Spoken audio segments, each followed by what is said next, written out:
கரத்தை உயர்த்தி அல்லாஹ் எனக்கு இது வேண்டும் அது வேண்டும் என்றால் அந்த பிரார்த்தனை ஏற்றுக்கொள்ளப்படாது. பிரார்த்தனைக்கென்ற ஒரு வழிமுறை உண்டு, விதிமுறைகள் உண்டு.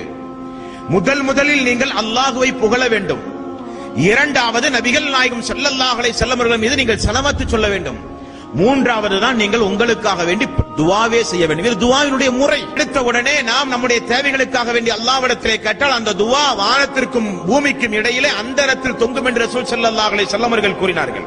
ஏதாவது ஒரு வார்த்தை அல்ஹம்துலில்லாஹி ரப்பில் ஆலமீன், எல்லா புகழும் யா அல்லாஹ் உனக்கே உரியது, சுப்ஹானல்லாஹ், யா அல்லாஹ் நீயே தூய்மையானவன், அல்லாஹு அக்பர், யா அல்லாஹ் நீயே பெரியவன் என்கிற ஏதாவது ஒரு வார்த்தையை சொல்லி அல்லாஹ்வை முதலிலே புகழுங்கள். இரண்டாவது நபிகள் நாயகம் ஸல்லல்லாஹு அலைஹி வஸல்லம் அவர்கள் மீது நீங்கள் ஸலவாத் சொல்லுங்கள். அல்லாஹும்ம ஸல்லி அலா முஹம்மதின் வ அலா ஆலி முஹம்மதின், அத்தஹியாத்திலே ஓதுற ஸலவாத்.